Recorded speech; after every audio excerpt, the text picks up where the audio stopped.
dami na makamatay!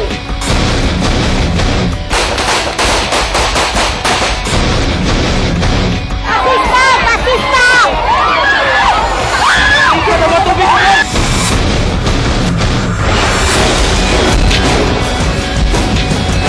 Mga kapamilya, petsa 5 sa Agosto tuig 2013, ani ana mga nagbagang balita sa News Patrol karong adlawng Lunes.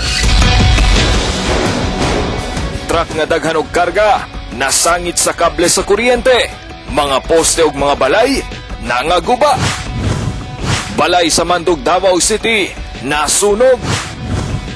Mga bata gikan Paquibato District, libreng gisuroy sa syudad sa Davao. O klase-klaseng herbs ug ornamental plants, gibida sa pag-abri sa Agri-Trade Fair. Mga kapamilya, niya na mga nagbagang balita sa News Patrol. Nangaguba ang mga balay sa Dalang Kabagyo, Davao City human nabira sa truck nga nang hinubra og karga sa kable sa kuryente. Atong sayron ka na sa report ni Francis Magbanwa. Gikuyawan ang ubang mga residente sa purok tahimik sa Kabagyo Avenue dihang nasangit sa kable sa kuryente ang truck nga puno og construction materials. Nabira sa truck ang kable ug ang poste sa kuryente, hinungdan sa pagkaputol ug pagkaguba sa mga balay tungod sa mga kable sa kuryente. Usa ka babae nga nang laba ang nadisgrasya dihang nabitik sa wire ug nabira sa salog ug nabunggo ang ulo. Naigo siya sa poste. Nya? Ito naigo sa poste. Ha? Ito naigo sa poste. Nanay, Lourdes. Nanay, Lourdes. Tapos? Nalupad siya, nalupad. Nalupad lagi? Ang usa sa mga poste nga nabira sa truck milusot sa atop sa balay ni Angel Mulit. Wala mi ka, parang na-shock mi ba? Sa katong buto? Oo, katong buto. Tapos ano na? Wala dayon mi nakatindog kay na-shock lagi mi maron kay hunog og sa langit ta ba nahulog. Pero akong anak jud dire natulog og ako. So kamo jud ang kamo dire. Tapos pag agi sa katong kuan, katong poste dire gid mi ato. Sumala sa pulis nang hinubra ang karga sa truck hinungdang nasangit sa kable sa kuryente. Pero nangulipas ang driver.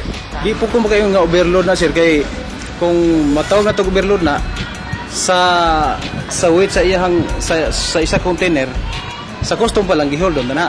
Moto na sangit ang kini mga poste sa kuan mga electrical wiring. Isang post kini iyang overloading lagi sa kuan mga construction materials daw ni. Gipangayo sa mga apektadong residente ngadto sa driver nga ipaayo ang naguba nilang mga balay ug atubangon ang gihimong kahasol sa mga residente. Francis Magbanwa, ABS-CBN News.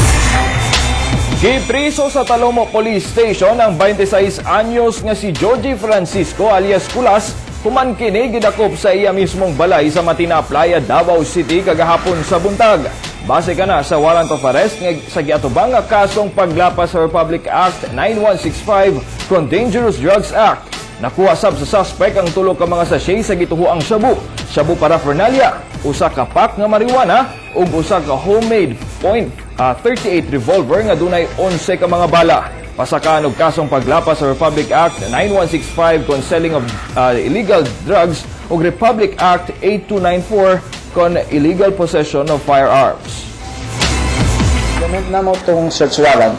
Pag-search na mo sa iyang residence, nakuha itong shabu, tulo ka buhok, several shabu paraphernalia, o naapoy marijuana nakuha. So aside from these items, naapoy minakuha nga baril. Wala na matabang sa mga bumbero ang usa ka balay sa barangay Mandog, Davao City human kini nasunog. Ani ang report ni Francis Magbanwa. Sa video nga gipost nila Jo Marie Gildore o Zelia Arcangel, makita ang paglamoy sa kalayo sa balay sa mga Dinoy sa Phase 5 DDF Village, Mandog, Davao City human nasunog. Walay tao sa balay dihang nitabo ang sunog. Busa wala nay naabtan nagtagiyang sinenet. Wala sab sila'y gamit nga nasalbar. Kuan man god kani diri. Kuan tulo lang may sense.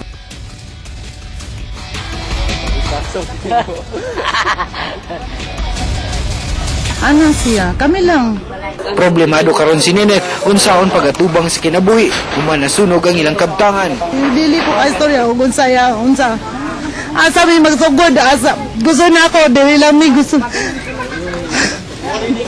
Sa investigasyon sa mga bombero, posibleng electrical short circuit ang hinungdan sa sunog. Francis Magbanwa, ABS-CBN News. Nag-warning ang City Economic Enterprise sa mga negosyante sa bangkerohan, agdaw og Turil Public Market nga miupas sa mga sidewalk ug mga dalan sa sakyanan nga mobalhin aron dili ma-demolish. Ani ang report. Gi-inspeksyon ni Acting City Administrator Attorney Jopi Avancenia Agustina, TMC Chief Junicio Abude, ug hepe sa Demolition Team Yusuf Jimlani ang mga palengke sa Davao City. Unang girumbo ang bangkiruhan ug wala silang makaangay sa plastada sa mga negosyante kay gidisplayhan og mga paninda hasta mga sidewalk ug dili sab maayo ang sanitation. Halos parehas pa ang sitwasyon sa Agdao Public Market hasta kalsada napuno na og paninda. Mao nga nagyayo ang namalengke nga si Divina Cantillas kaysa kalsada na sakyanan ang iyang ginasubay. Ginanglan na adyo'y wisa. Tao. Once nga magkarga ta, muagi ta dito sa agianan sa sakyanan diha, maligsan ta. Unsa makatubag sila? Number 1, yung cleanliness and sanitation. Number 2, yung traffic. Ilo ka. What causes the traffic? Yan mga yan, no? Diyan sila sa ano, it's a road, tapos dun sila nagbebentahan. If you look at if you go inside, nag-extend sila what is provided under the lease contract. It's very, madami kailangan ayusin. Ato sa inspeksyon, namadlong sab si TMC Chief Junicio Abude sa mga tindera nga miukupa sa kalsada. Ang uban, mituman og nang hipo sa ilang tinda og naasay nagmagahi. Atong i-clear ang kalsada nga para maagian og tao og sa sakyanan. Pareha ni na mag-double parking. Pwede sila ang kuha nato unta diha kay palengke man pwede sila mag-drop silang stock. After which dili na lagi gamiton nga parking ang kalsada kay mo man ang mag-goot. So from there mahibal-an nila unsay dapat nga buhaton nila og dili, then of course afterwards we will do what we have to do. That will be followed by a demolition depende unsay maistoryahan ng adlaw. Pizza 13. Walay ilo ng demolition team sa mga gahig ulo nga mga negosyante kay ilahagid nga i-demolish ang pwesto kung magmagahi. They already have a space inside and they keep on using the road. So hindi po pwede yan. Tatanggalin po talaga sila. Tatanggalin. We have to enforce it. Tubong sa City Hall nga mahapsay ang mga palengke sa syudad ug walay makalabang sa usag-usah. Rod Ray Salas, ABS-CBN News.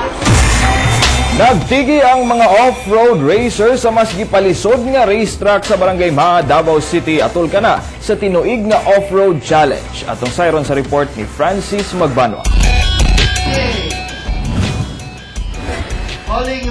Nagpakita sa ilang kahanas ang 43 ka mga 4x4 off-road racers na nagagikan sa lain-laing lugar sa Pilipinas atol sa ika-14 nga Kadayawan Off-Road.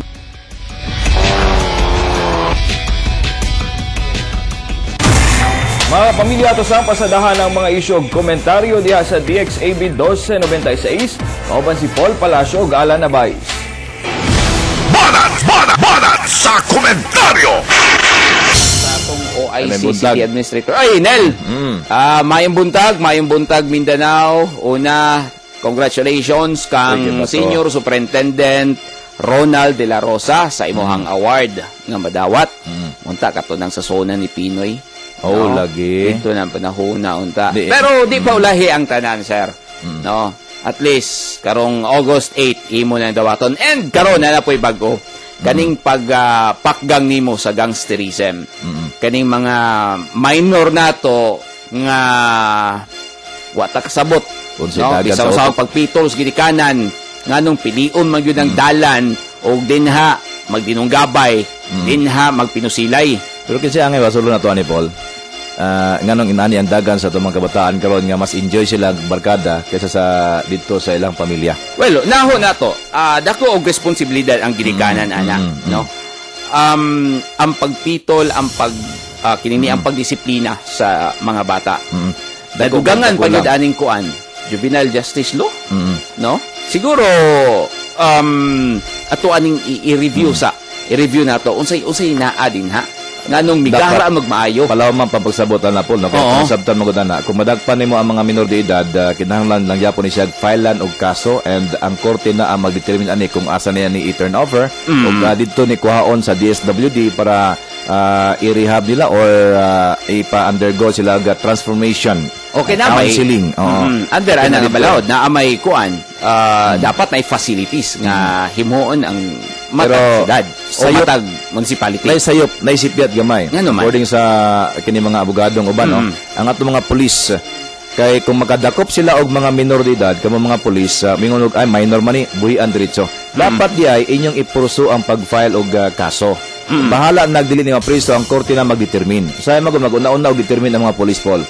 Mabuhi man lang gyapon eh. So gabalik-balik ang problema. So dapat di ay ipursu gyud file ang case and ang korte magdetermine ang kuhaon sa DSWD na ang proseso under na siya sa juvenile justice law. So kay kung inani ang pamaagi sa kanunay rason po nga ang police po dili matapol pag file poll gumikan kay ang kini pong ubang mga huwis i-interrogate ag maayo ang police nya maulawan ang police. Sabi na mga sipyat. So mapay shortcut na lang. Pero ingon ani magsugod na sa panimalay po. Ang pagtutol sa kabataan. What if kung ang ginikanan to sa sugalan? What if ang tatay muuli lang kadlawon kay gikan po sa laing kuan po bathala. So ang mga kabataan karon mapariwala ba? Musud sa barkada hangtod nga parehatong hitabo kang biton ang usa ka batanon ingon nga wa mo ko magtuog ingon ani. So lisod kayo nga may tabo na. So dakong kabahin sir, salamat sir no sa DCPO sa nisgutong effort. Di po na magsilbi kung walay suporta sa community. O di po na magsilbi kung walay suporta sa mga ginikanan. Yon, salamat kayo. May buntag Mindanao, may buntag Hernel. Daghang salamat Paul ug Alan sa DXAB 1296. Mga kapamilya, daghan pang mga balita ang atangan sa pagbalik sa Maayong Buntag, Mindanao.